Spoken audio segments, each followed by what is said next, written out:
प्यारे बच्चों, सुप्रभातम। आज का जो अपना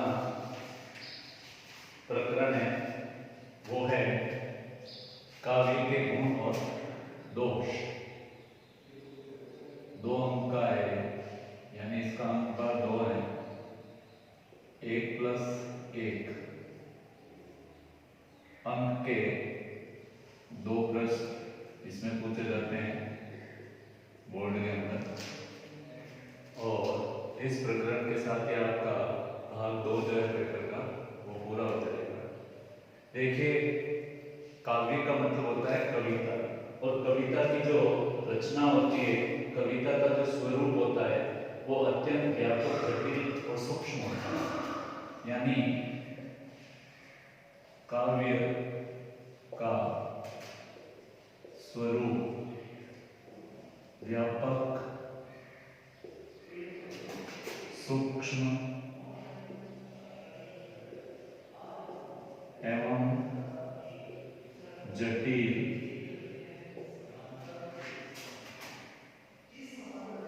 होता। काव्य का मतलब होता है कविता। कोई भी कविता होती है उसका जो स्वरूप होता है बहुत व्यापक यानी विस्तृत होता है, सूक्ष्म यानी बारीक होता है, और जटिल का मतलब कठिन।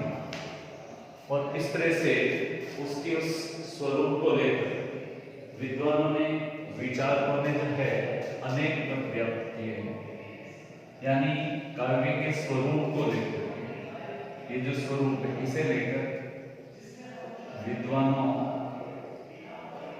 में अनेक मत व्यक्त हुए हैं।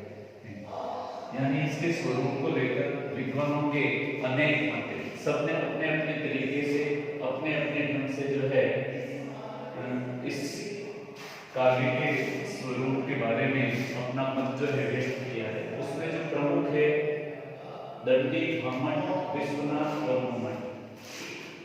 दंडी, भामट, विश्वनाथ, दंडी, भामट, विश्वनाथ और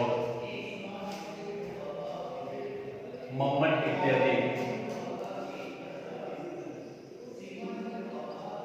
इत्यादि विद्वानों ने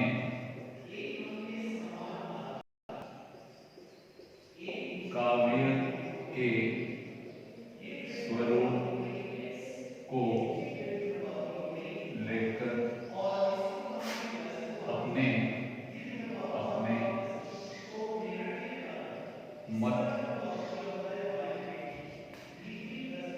अपने मत व्यक्त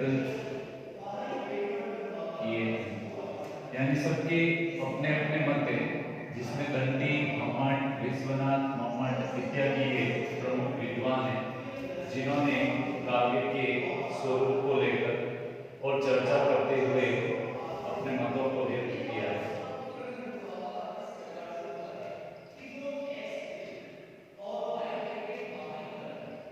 इन सभी में, ये जो विद्वान हैं, इन सब में जो मम्मट हैं उनका जो मत है काव्य को लेकर वो अधिक युक्ति संगत होता है। यानी काव्य के स्वरूप को लेकर मम्मट का जो मत है वह, मम्मट का जो मत है वह अधिक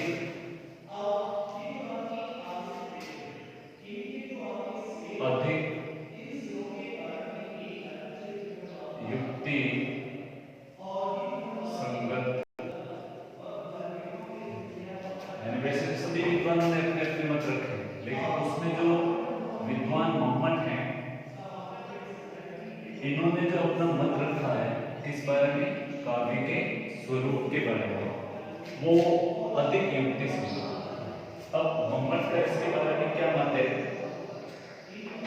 वो आप जान लीजिए।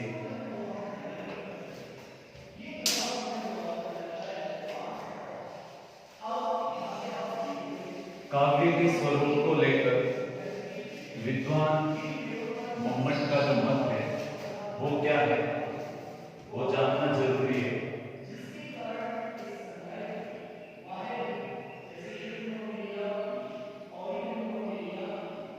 विद्वान मोहम्मद का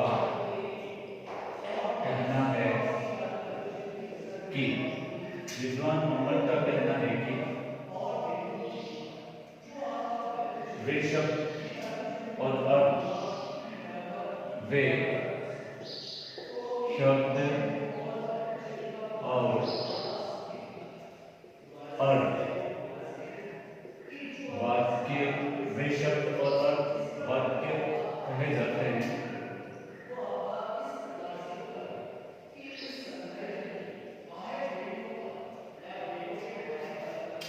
जो दोषमुक्त मुक्त एवं गुणों से युक्त, दोष मुक्त एवं गुणों से युक्त तथा तथा रसा भी व्यंजन रसा भी व्यंजन को चाहे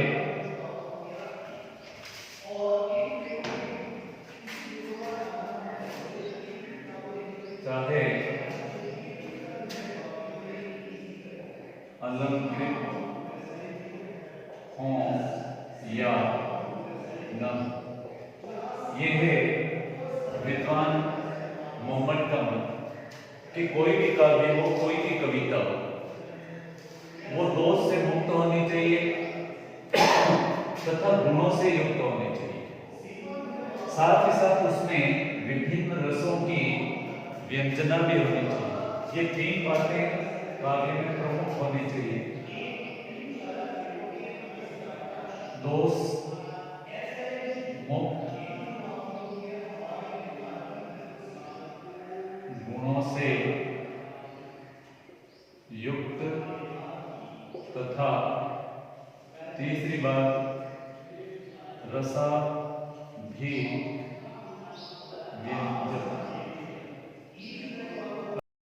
विभिन्न रसों की अभिव्यंजना करनी है। ये तीन बातें किसी भी कार्य में होनी जरूरी है, तभी वह काव्य जो है उत्कृष्ट होगा, तभी वह काव्य का सच्चा स्वरूप होगा। यही काव्य का सच्चा स्वरूप होता। फिर उन्होंने बताया चाहे उसमें अलंकार हो या न हो, काव्य अलंकृत हो या न हो, इसका कोई इतना प्रभाव नहीं पड़ता है जितना उसमें दोष का मुक्त होना, गुणों से युक्त होना और रसों की अभिव्यक्ति होना बहुत जरूरी है। तो इस तरह से हम देखते हैं कि काव्य के स्वरूप को जो है यह स्पष्ट करने में दो बातें महत्वपूर्ण है, यानी तीन है बातें तो, लेकिन आपका जो प्रकरण है उसके अनुसार यहाँ दो बातें बताई गई है, गुण और दोष। तो हम गुण और दोष इन्हीं दो बिंदुओं पर काव्य को लेकर चर्चा करेंगे। काव्य के स्वरूप को लेकर ये जो प्रमुख दो बिंदु हैं, काव्य के गुण और काव्य के दोष, जो कि जैसा कि विद्वान मोहम्मद ने कहा है, ये दोनों काव्य के अंदर होने नितांत आवश्यक है, तभी उसका स्वरूप सच्चा होगा। तो इन्हीं दो चीजों को हम यहाँ लेंगे। तो सबसे पहले हम लेंगे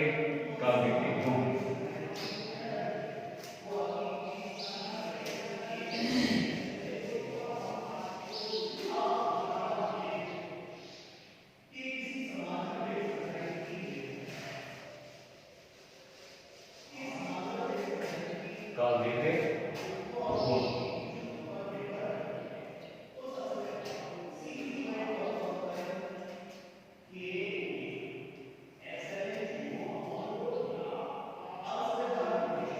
इसके साथ ही एक चीज और जानकारी के लिए देख लें, वो है विद्वानों ने काव्य के स्वरूप में 5 तत्वों को महत्वपूर्ण माना। वैसे तो आपने मम्मट के विचार अनुसार देख लिया, मम्मट ने जो 3 बातें बताई वो तो है, लेकिन सभी विद्वानों के मतों का यदि हम विश्लेषण करें तो काव्य के स्वरूप को निर्धारित करने के लिए 5 तत्व महत्वपूर्ण हैं। वो 5 तत्व हैं शब्द, अर्थ, भाव, कल्पना। शब्द, अर्थ, भाव, कल्पना तथा विचार। ये 5 बातें जो है वो काव्य के स्वरूप का निर्धारण करती है। इन 5 का जो संतुलित समन्वय है वह काव्य का स्वरूप होता है। यह 5 तत्व मिलकर के संतुलित रूप से काव्य के स्वरूप का निर्धारण करते हैं। तो काव्य क्या होता है, काव्य का स्वरूप क्या है, अब तक हमने इस बात को समझा। क्योंकि जब काव्य के गुण और दोष पढ़ रहे हैं तो स्वाभाविक है इससे पहले हमें काव्य के स्वरूप को जानना भी जरूरी है, काव्य के स्वरूप पर चर्चा करनी, विचार करना भी जरूरी है। इसीलिए हमने विभिन्न विद्वानों के मतों को देखते हुए और सम्मिलित रूप से जो उनका भाव है उसको हमने यहाँ संक्षिप्त में देखा है कि शब्द, अर्थ, भाव, कल्पना, विचार, इनका संतुलित तालमेल जो है, समन्वय जो है, वही काव्य के स्वरूप का निर्धारण करता है।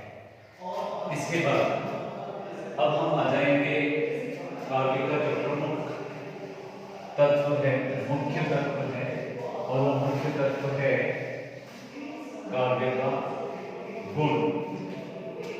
तो इसी गुण पर हम चर्चा करेंगे। काव्य गुण, वैसे गुण का मतलब होता है विशेषता गुण कहलाती है। अर्थात कोई भी काव्य हो, कोई भी कविता हो, उसकी वह विशेषता जो काव्य या कविता के महत्व को, उसके शौर्य को, उसके स्वरूप को जो है सुंदर बना देती है, बढ़ा देती है, वो कहलाता है गुण। गुण का जो प्रमुख महत्व है वो है गुण काव्य के प्रभाव को बढ़ाते हैं, क्योंकि गुणों से ही प्रभाव झलकता है। कोई भी कविता है वो प्रभावी कब होगी, वो प्रभावित कब करेगी जब उसमें विशेष गुण होंगे। तो गुण जो है उसका काव्य में क्या महत्व है, तो पहला महत्व यही है कि गुण जो है वो काव्य के प्रभाव को बढ़ाते हैं। जिस प्रकार से हम देखते हैं कि शौर्य होता है, शौर्य का मतलब होता है पराक्रम। पराक्रम जो है वो वह आत्मा का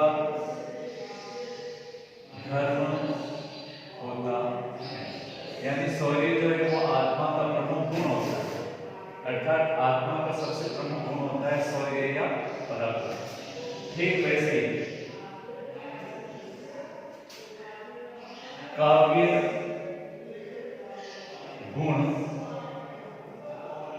रस के धर्म, ये इसकी दूसरी विशेषता है कि काव्य के जो गुण होते हैं वो जो काव्य में रस होता है उस रस का धर्म होता है। धर्म से मतलब प्रमुख गुण, यानी कोई भी कविता है उसका जो गुण है वो उस रस का प्रमुख तत्व कहलाता है।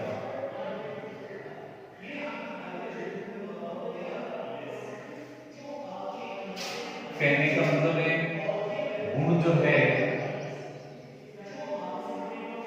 वे सरस होते हैं, यानी गुण के कारण काव्य में सरसता आ जाती है। सरसता, यानी काव्य के गुण जो है वो काव्य में सरसता उत्पन्न कर देते हैं, उसमें मधुरता मिठास उत्पन्न कर देते हैं। इसलिए काव्य में गुणों का होना जरूरी है।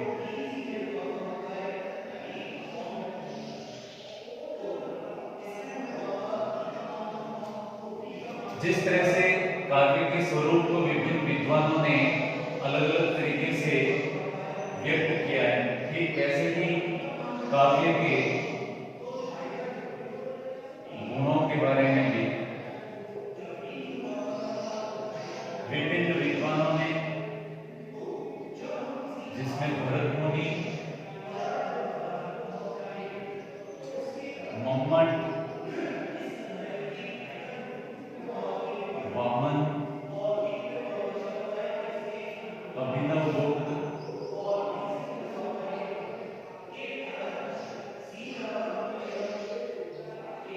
इत्यादि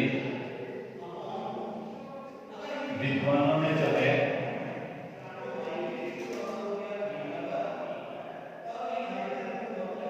गुणों इत्यादि ने गुणों को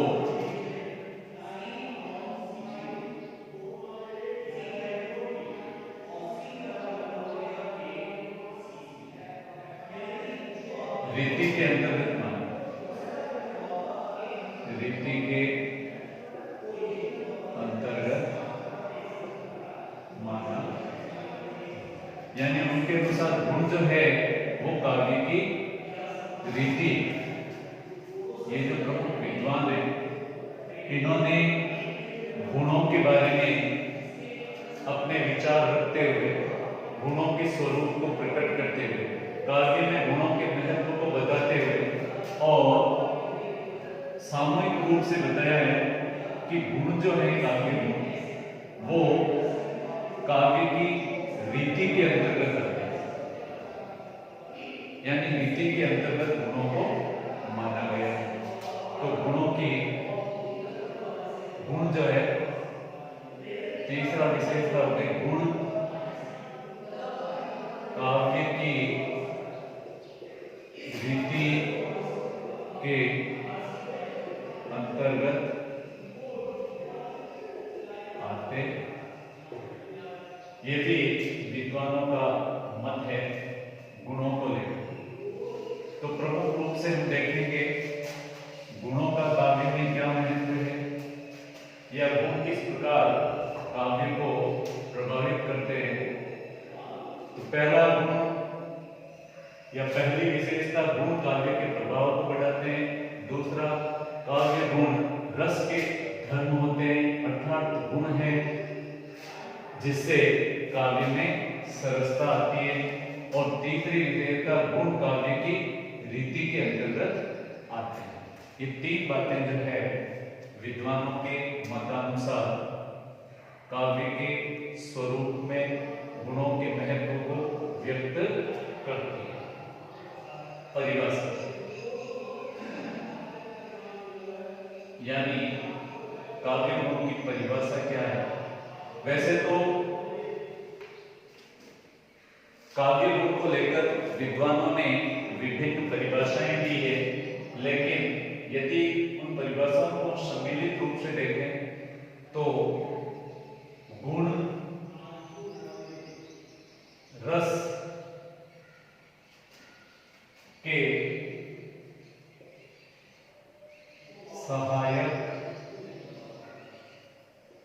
धर्म गुण रस के सहायक धर्म हैं। गुण रस के सहायक धर्म हैं।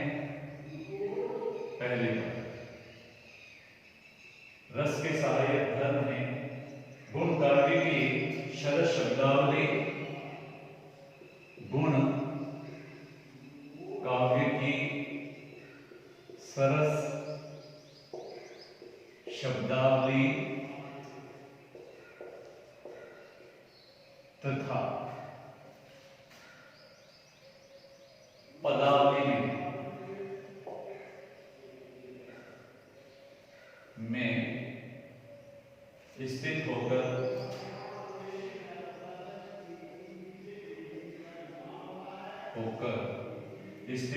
काव्य की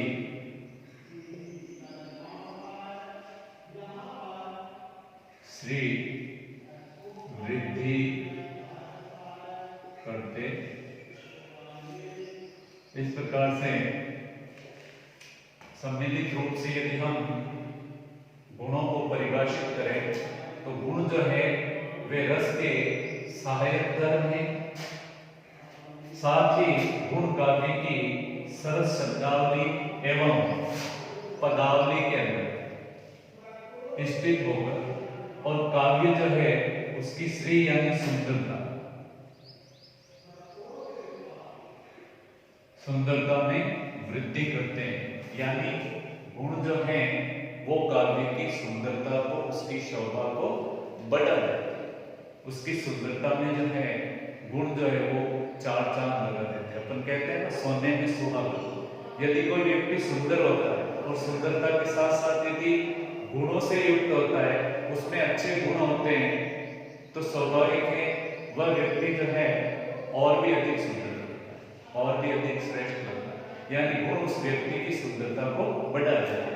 ठीक वैसे ही काव्य जो है उसमें गुण होते हैं, तो गुणों के कारण उस काव्य की सुंदरता और शोभा जो है वो और भी अधिक बढ़ जाती है। ये इसका प्रमुख धर्म है। तो अब तक आपने देखा काव्य के अंतर्गत गुणों का क्या महत्व है, किस प्रकार गुण जो है वो काव्य की सुंदरता या शोभा को बढ़ाते हैं।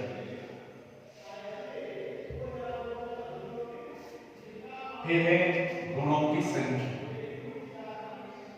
या गुणों के प्रकार।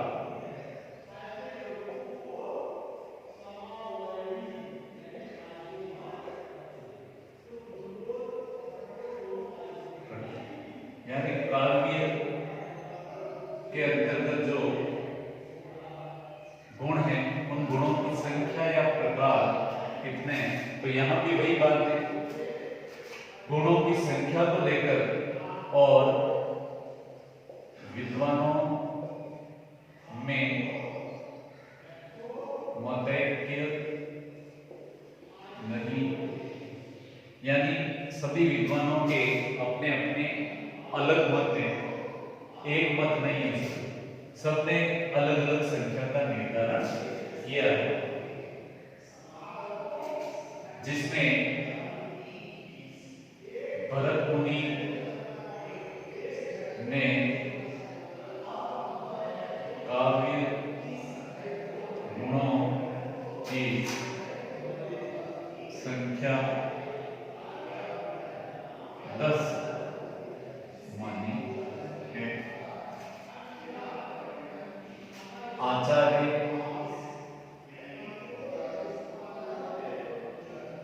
वामन भट्ट ने भी काव्य गुणों की संख्या 10 मानी, लेकिन इन दोनों ने तो 10-10 मानी। लेकिन यहाँ ज्ञातव्य है कि आचार्य मम्मट ने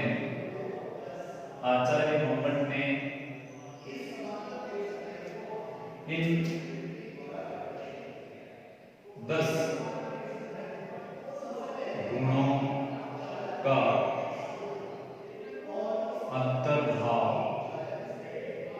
इन 10 गुणों का अंतर्भाव माधुर्य, ओज तथा प्रसाद, माधुर्य, ओज तथा प्रसाद में करते हुए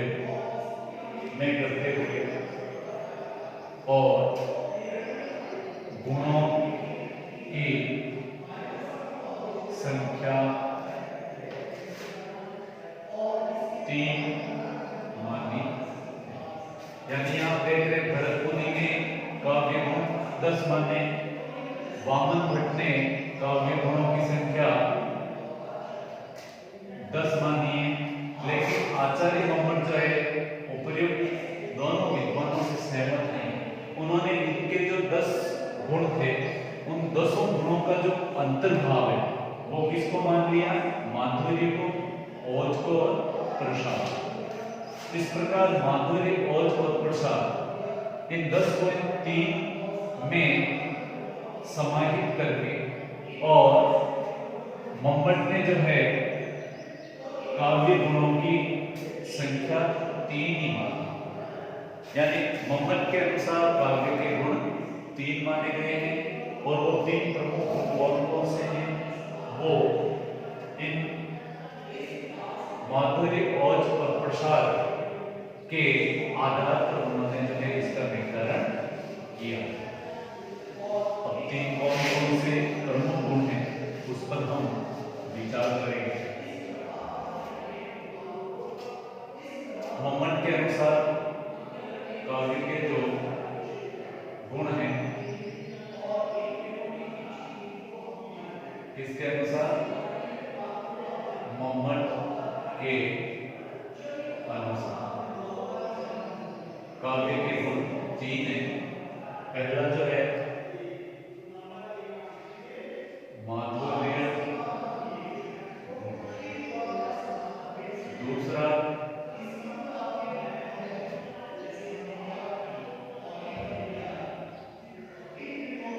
प्रसाद गुण तथा तीसरा जो है वो है ओज।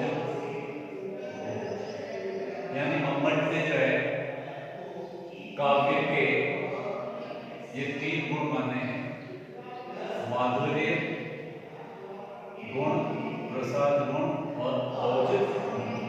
अब इन तीनों की रीति जो है वो भी जान लीजिए। माधुर्य गुण जो है उसकी रीति है वैदर्भी, वैदर्भी रीति, वैदर्भी रीति है माधुर्य गुण। और प्रसाद जो गुण है, इस प्रसाद गुण की जो रीति है वो है पांचाली रीति, पांचाली रीति को माना गया है। और ओज गुण जो है वो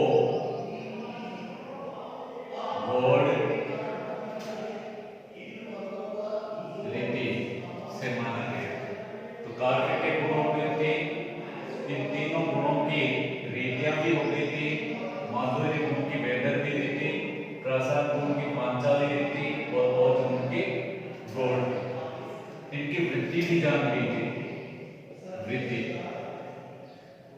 अर्थात माधुर्य गुण, वैदर्भी रीति और इसकी वृत्ति उपनागरी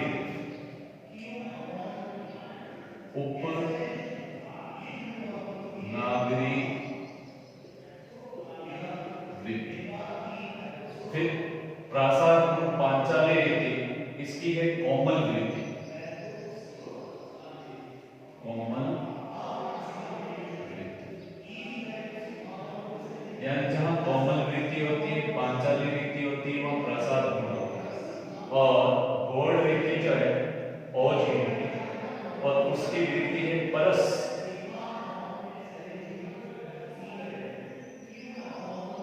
परस, परस का मतलब होता है परुष, परुष का मतलब होता है कठोर।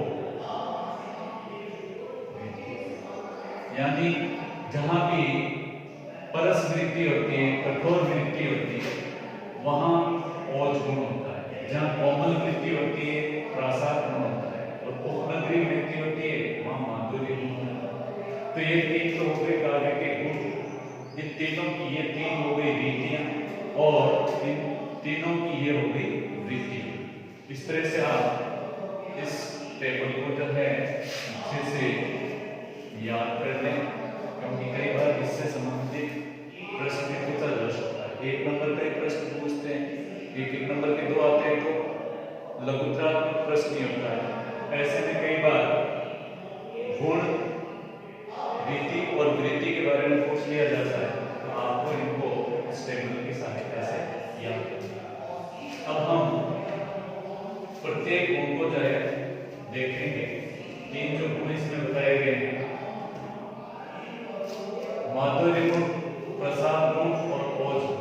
माधुर्य गुण किसे कहते हैं, काव्य में कहाँ होता है, इसकी पहचान कैसे होती है, इसको हम उदाहरण के द्वारा, उसके लक्षण के द्वारा यहाँ जानने का प्रयास करेंगे, आप भी समझने की कोशिश करेंगे, ऐसा मैं मानता हूँ।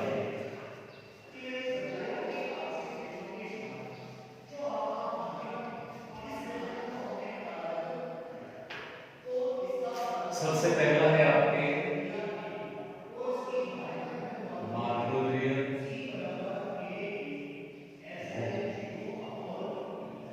देखिए, जिस प्रकार व्यक्ति में गुण का होना जरूरी है, ठीक वैसे ही काव्य में भी गुणों का होना बहुत जरूरी है। यदि काव्य में उसमें गुण नहीं होंगे तो स्वाभाविक है फिर वह काव्य नीरस होगा, सरस नहीं होगा, उसमें सरसता नहीं होगी, उसकी कोई शोभा नहीं होगी, सुंदरता नहीं होगी। मारवाड़ी में कहते हैं रूप रूड़ो गुण बाई रोहिड़े। जिस तरह से रोहिड़ा वृक्ष होता है, उसका फूल होता है, बहुत चटक होता है, आकर्षक होता है, दूर से बहुत सुंदर लगता है, लेकिन उसमें गुणों, उसमें जो पुष्प के गुण होते हैं, अर्थात फूल का प्रमुख गुण होता है सुगंध, और उसमें सुगंध नहीं होती है, वो गंधहीन होता है, और इसीलिए इतना सुंदर, इतना आकर्षक होते हुए भी वो अच्छा नहीं होता, क्योंकि उसमें फूल वाला गुण नहीं है। तो इसीलिए व्यक्ति हो चाहे काव्य हो, उसमें गुणों का होना बहुत जरूरी है। तो सबसे पहले हम काव्य गुण में देखेंगे माधुर्य।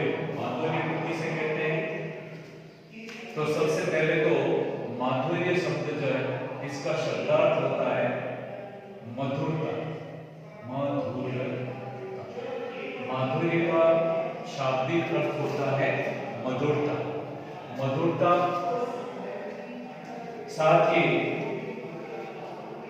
इस माधुर्य गुण के कारण काव्य में मधुरता उत्पन्न हो जाती, यानी ये काव्य के अंदर मधुरता उत्पन्न कर देता है, काव्य को मधुर बना देता है, उसमें एक तरह से मिठास जो है वो उत्पन्न कर देता है। तो जहां भी काव्य में मधुरता हो तो उसे हम क्या कहेंगे, माधुर्य। जहां काव्य की किसी पंक्ति में मधुरता हो, वहां माधुर्य गुण होता है। ये याद रखने वाली बात है। मधुरता से मतलब है जिसको पढ़ करके आनंद की अनुभूति होती है, अर्थात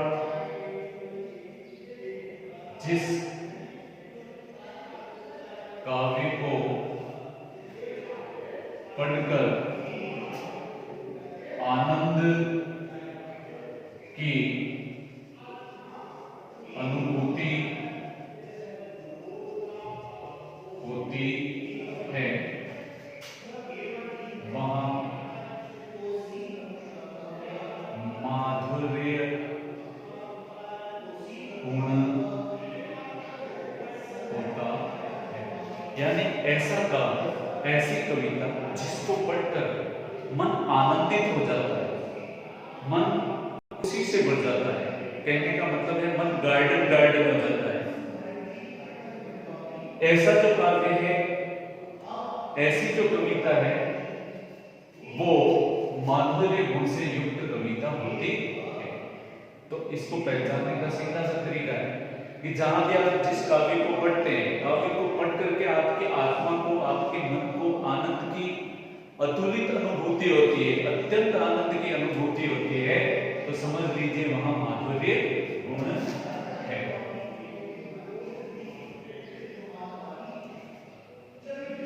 अब इस काव्य की विशेषता क्या होती है? इसमें यानी इस प्रकार के काव्य में समास रहित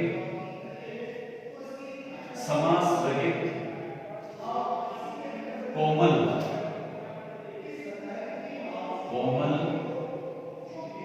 मधुर शब्दावली प्रयुक्त होती, यानी सामासिक पदों का जिस काव्य में प्रयोग नहीं होता है, क्योंकि सामासिक पद जो होते हैं, समास पद, वो जटिल होते हैं, कठिन होते हैं, इसलिए ऐसे काव्य में कोमल और मधुर शब्द जो है वो आपको देखने को मिलेंगे। बहुत ही सरल और सहज शब्दावली होगी उसकी। जैसे आपने सुभद्रा कुमारी चौहान की कविता पढ़ी होगी, उसमें जो शब्दावली बहुत सरल और सहज शब्दावली प्रयुक्त होती है, और पढ़ते ही उसका अर्थ भी समझ में आता है, साथ ही साथ आनंद की अनुभूति भी होती है। तो मधुर सहज शब्दावली का, कोमल शब्दावली का इसमें प्रयोग होता है, सामासिक पद इसमें नहीं होता।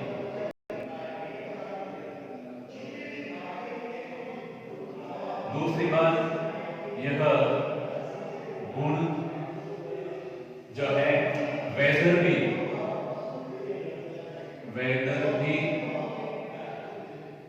रीति से संबंधित है, ये इसकी दूसरी विशेषता होगी। और तीसरी बात, यह गुण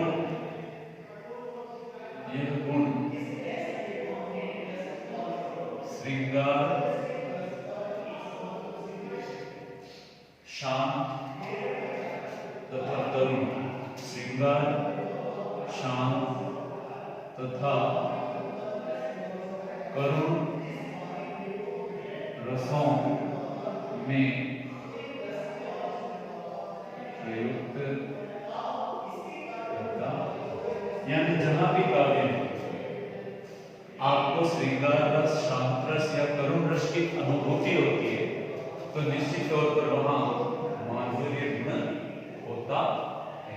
ये तीन इसकी विशेषताएं हैं जिसके आधार पर हम इसको पहचान सकते हैं। किसी भी कविता में यदि आपको कोमल मधुर शब्दावली देखने को मिले, वैदर्भी रीति का प्रयोग हो, तथा श्रृंगार, शांत और करुण रसों का प्रयोग देखने को मिलता है, तो आप जरूर कह सकते हैं कि वहां पर माधुर्य गुण जो है वो प्रयुक्त हुआ है।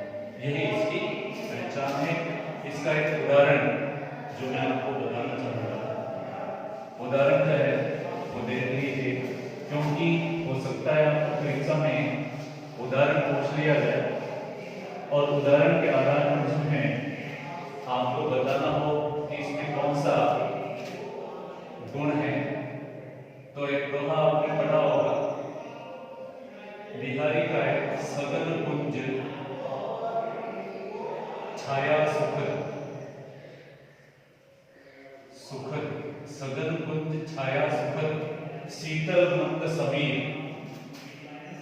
शीतल मंद समीर, सगन कुंज छाया सुखद, शीतल मंद समीर, मन हुए जा, मन हुए जा, मन हुए जा, अजो वहे, वहे वा यमुना के तीर, वा जमुना